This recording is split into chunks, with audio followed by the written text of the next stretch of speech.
राजा उग्रसेन के राज्य में एक मजदूर रहता था। वह स्वभाव का बड़ा हंसमुख और बातूनी था। एक दिन प्रातःकाल वह बाजार में मजदूरी की आश में खड़ा था। कुछ देर बाद एक परम सुंदर स्त्री वहां आई और मुस्कुराकर मजदूर से कहने लगी कि अपना टोकरा उठा और मेरे साथ चल। मजदूर अच्छी मजदूरी मिलने की आशा और स्त्री के मधुर व्यवहार से प्रसन्न होकर उसके साथ चल दिया। वह इस बात से बहुत ही प्रसन्न हुआ कि सुबह सुबह ही अच्छा काम मिल गया। कुछ दूर जाकर स्त्री ने एक मकान के सामने खड़ी होकर ताली बजाई। कुछ देर में एक सफेद लंबी दाढ़ी वाले व्यक्ति ने द्वार खोला। स्त्री ने उसे कुछ रुपए दिए और उस बूढ़े व्यक्ति ने उसका आशय समझकर घर के अंदर से उत्तम मदिरा का एक घड़ा उसे दे दिया। स्त्री ने घड़ा मजदूर के सर पर रखवाया और बाजार में आ गई। बाजार में उसने बहुत सी वस्तुएं खरीदी। इतनी चीजें उसने ली कि टोकरे में बिल्कुल जगह न रही। मजदूर कहने लगा, अगर मुझे मालूम होता कि आप इतना सामान खरीदेंगी तो मैं अपने साथ एक ऊंट रख लेता। मजदूर टोकरा उठाकर स्त्री के साथ चला। काफी दूर जाने के बाद वे दोनों एक विशाल रहस्यमयी भवन के पास पहुंचे, जिसके दरवाजे हाथी दांत से निर्मित थे। स्त्री ने भवन के दरवाजे के आगे खड़े होकर ताली बजाई। दरवाजा जब तक खुला तब तक मजदूर सोचता रहा कि न मालूम ये स्त्री घर की नौकरानी है या मालकिन। इसके साज सिंगार से तो यह नहीं मालूम होता कि ये नौकरानी होगी। कुछ ही देर में एक स्त्री ने दरवाजा खोला। मजदूर उसका अनुपम सौंदर्य और मनोहारी भाव देखकर बेसुध सा होने लगा। जो स्त्री उसे बाजार से लाई थी वह कौतुक पूर्वक उसकी बदहवासी का तमाशा देखने लगी। लेकिन घर के अंदर से आई हुई स्त्री ने उससे कहा, तू खड़ी खड़ी क्या देख रही है? ये बेचारा सामान के भार से दबा जा रहा है। जल्दी से इसे अंदर ले जा और इसका सामान उतरवा। मजदूर अंदर गया तो दोनों स्त्रियों ने अंदर से दरवाजा बंद कर लिया और उसे लेकर एक बड़े मकान में आई, जहाँ पर बहुत से मूल्यवान नर्म आसन बिछे थे और सुविधा के भांति भांति के मूल्यवान पात्र रखे हुए थे। इन सब के बीच में चंदन और अगर की लकड़ी का बना एक बड़ा सिंहासन भी था। मजदूर यद्यपि दूर तक भारी बोझ लेकर चलने के कारण बहुत थक गया था, लेकिन उस कमरे की सामग्री और सजावट देखकर अपना श्रम भूल गया और वह प्रसन्न होकर इस शोभा को देखने लगा। विशेषतः उसे सिंहासन पर बैठी हुई अतीव सुंदर स्त्री ने बहुत आकृष्ट किया। उसे बाद में मालूम हुआ कि सिंहासन पर बैठी स्त्री का नाम ओजस्वी है। वह उस घर की मालकिन है। जिस स्त्री ने दरवाजा खोला था उसका नाम कामिनी था और जो स्त्री बाजार से उस पर सामान लदवा कर लाई थी उसका नाम रूपवती था। ओजस्वी ने कहा, इस बेचारे मजदूर के सर से सामान तो उतारो, ये बोझ के मारे मरा जा रहा है। कामिनी और रूपवती ने मिलकर उसके सिर से टोकरा उतरवाया और उसमें से सामान निकालने लगी। ओजस्वी ने उसे इतना पैसा दिया जो उसकी साधारण मजदूरी से कहीं अधिक था। वह आशा से अधिक मजदूरी पाकर खुश तो बहुत हुआ, लेकिन उसका मन वहाँ की वस्तुओं में इतना लगा था कि वह वापस न हुआ। उसे यह देखकर भी आश्चर्य हुआ कि यद्यपि घर में 3 स्त्रियां ही थीं, तथापि खाने पीने की सामग्री इतनी थी जो 30 व्यक्तियों को काफी होती। मजदूर वहाँ से न हटा तो ओजस्वी ने पहले तो सोचा कि वह कुछ देर और सुस्ताना चाहता है, लेकिन जब उसे बहुत देर हो गई तो उसने कहा कि क्या बात है, तू जाता क्यों नहीं? क्या तुझे मजदूरी कम मिली है? रूपवती, इसे कुछ और पैसे देकर विदा करो। मजदूर ने कहा, मालकिन, मैंने मजदूरी आशा से अधिक पाई है, किंतु आपके सम्मुख कुछ निवेदन करना चाहता हूँ। मैं जानता हूँ कि जो मैं कहना चाहता हूँ वह मेरी उद्दंडता है, किंतु मुझे आशा है आप मुझे क्षमा करेंगी और मेरी बातों पर नाराज नहीं होंगी। मुझे यहाँ बहुत सी बातें आश्चर्यजनक लग रही हैं। मैंने आप जैसी रूपवती कोई भी महिला नहीं देखी। मुझे यह देखकर भी बड़ा आश्चर्य हुआ है कि यहाँ कोई पुरुष नहीं है। बगैर पुरुष के स्त्रियों का रहना और बगैर स्त्रियों के पुरुषों का रहना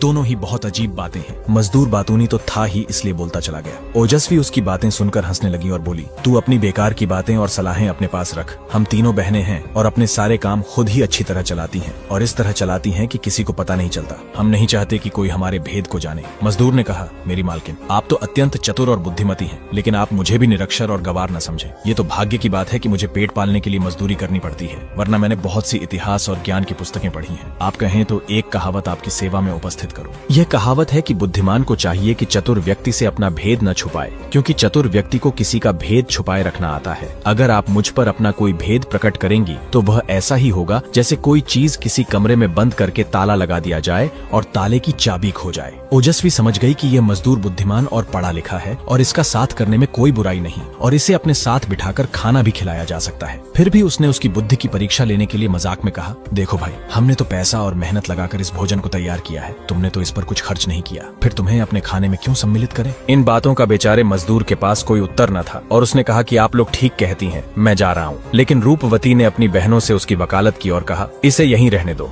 यह अपनी बातों से हमारा मनोरंजन करेगा और अपने विनोदी स्वभाव के कारण हमें हंसाता रहेगा। तुम्हें नहीं मालूम यह जबरदस्त किस्म का मस्करा है। बाजार से यहाँ तक सारे रास्ते यह हंसी मजाक की बातों से मुझे हंसाता आया है। मजदूर को रूपवती की बातें सुनकर बड़ा संतोष हुआ। उसने कहा, आप लोगों की बड़ी कृपा होगी अगर मुझे अपने साथ रहने दे। मैं गरीब हूँ, किंतु किसी का उपकार मुफ्त में नहीं लेना चाहता और तो मेरे पास कुछ नहीं, लेकिन अपनी कृपा के बदले यह मजदूरी जो आपने मुझे दी है वह स्वीकार कर लीजिए। यह कहकर मजदूर ने ओजस्वी के सामने मजदूरी के पैसे बढ़ा दिए। ओजस्वी ने मुस्कुराकर कहा, हम दी हुई चीज वापस नहीं लेते। तुम हमारे साथ रहकर हमारे खान पान में सम्मिलित हो सकते हो, लेकिन शर्त यह है कि हम लोग चाहे चाहे जो कुछ करें उसके बारे में तुम हमसे कुछ नहीं पूछोगे। मजदूर ने उसकी बात को स्वीकार कर लिया। फिर तीनों बहनें वहां आकर बैठ गई और चौथी ओर मजदूर को भी बिठा लिया। मजदूर बड़ा ही प्रसन्न हुआ। उसने थोड़ा सा भोजन किया। फिर रूपवती ने मदिरा की सुराही उठाकर प्याला भरा और अपने देश की रीति के अनुसार पहले स्वयं पिया, फिर अपनी बहनों को दे दिया और चौथा प्याला मजदूर को दिया। मजदूर ने रूपवती का आदर पूर्वक हाथ चूमकर प्याला ले लिया और उसे पीने से पहले एक गीत गाया।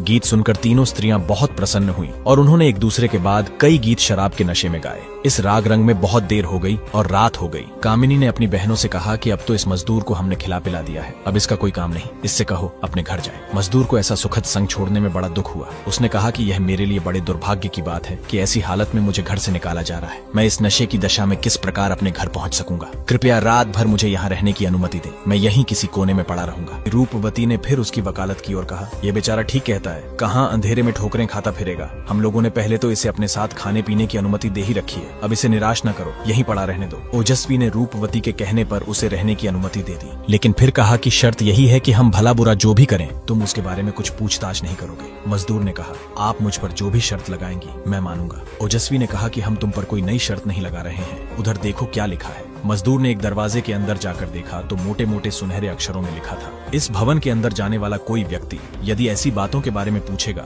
जिनसे उसका कोई संबंध नहीं है तो उसे बड़ी क्लेशकारक बातें सुनने को मिलेंगी, उसे बड़ा कष्ट होगा और वह बहुत पछताएगा। मजदूर ने कहा, आप चिंता न करें, मैं अपना मुंह बंद रखूंगा। थोड़ी ही देर में ज्ञात हुआ जैसे कोई दरवाजा खोलने को कह रहा है। यह शब्द सुनकर कामिनी खड़ी हो गई क्योंकि दरवाजा खोलने वहीं जाती थी। उसने जाकर दरवाजा खोला और कुछ देर में वापस आकर कहा, दरवाजे पर एक ही जैसे लगने वाले 3 फकीर खड़े हैं ओजस्वी, तुम उन्हें देखकर बहुत हंसोगी। वे तीनों ही दाहिनी आंख से काने हैं और सभी के सिर, दाढ़ी, मूछें, यहाँ तक कि भवें भी मुड़ी हुई हैं। वे इसी समय राजधानी में प्रविष्ट हुए हैं और चाहते हैं कि उन्हें एक रात ठहरने के लिए जगह दे दी जाए, सुबह वे चले जाएंगे। बहन, मेरी प्रार्थना है कि उन्हें यहाँ रहने की अनुमति दे दो। वे रात को यहाँ रहकर हम लोगों का कुछ भला ही करेंगे, हमें किसी प्रकार कष्ट न पहुँचाएंगे। ओजस्वी ने कामिनी से कहा, अगर तुम यही चाहती हो तो उन्हें ले आओ, लेकिन उन्हें भी हमारे घर पर मेहमानी की शर्त बता देना और कह देना कि अंदर दीवार पर जो कुछ लिखा है उसे पढ़ लें। कामिनी बहन की अनुमति पाकर प्रसन्नता पूर्वक दौड़ी गई और तीनों फकीरों को लेकर अंदर आ गई। फकीरों ने ओजस्वी और रूपवती को झुककर सलाम किया और तीनों फकीरों ने भोजन किया।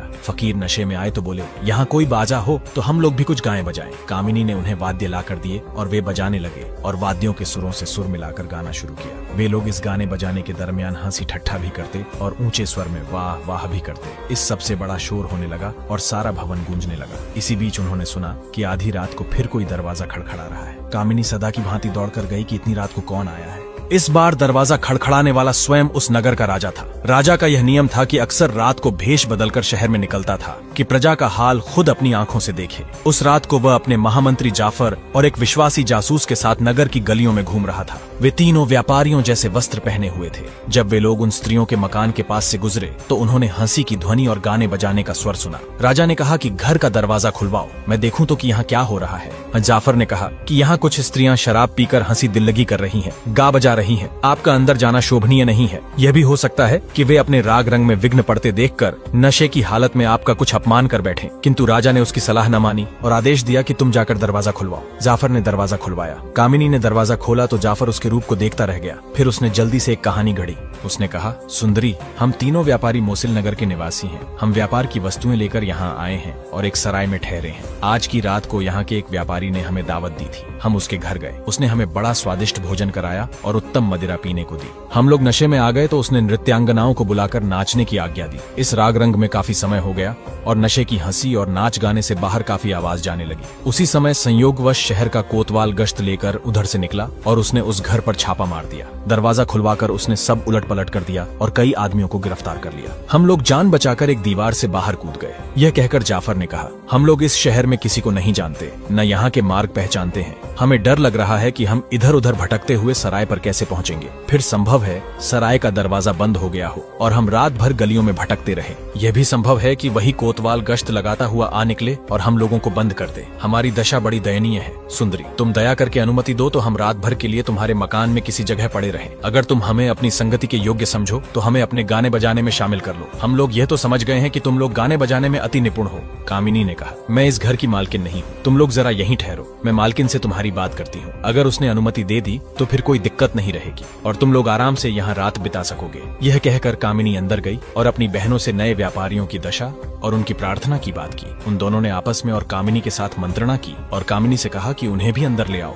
कामिनी वहाँ जाकर राजा, जाफर और जासूस को अंदर ले आई। तीनों ने बड़ी शिष्टता और सम्मान से स्त्रियों और फकीरों को प्रणाम किया। उन सब ने उन्हें व्यापारी समझकर उनके अभिवादन का यथायोग्य उत्तर दिया। ओजस्वी ने, जो तीनों बहनों में सबसे बड़ी और सबसे बुद्धिमान थी, उनसे कहा कि हम लोग जो कुछ कहें उसका तुम लोग बुरा न मानना। जाफर ने कहा, तुम सुंदरियों के मुंह से ऐसी कौन सी बात निकल सकती है। आगे की कहानी जानने के लिए इस वीडियो पर मात्र 500 कमेंट पूरे करें।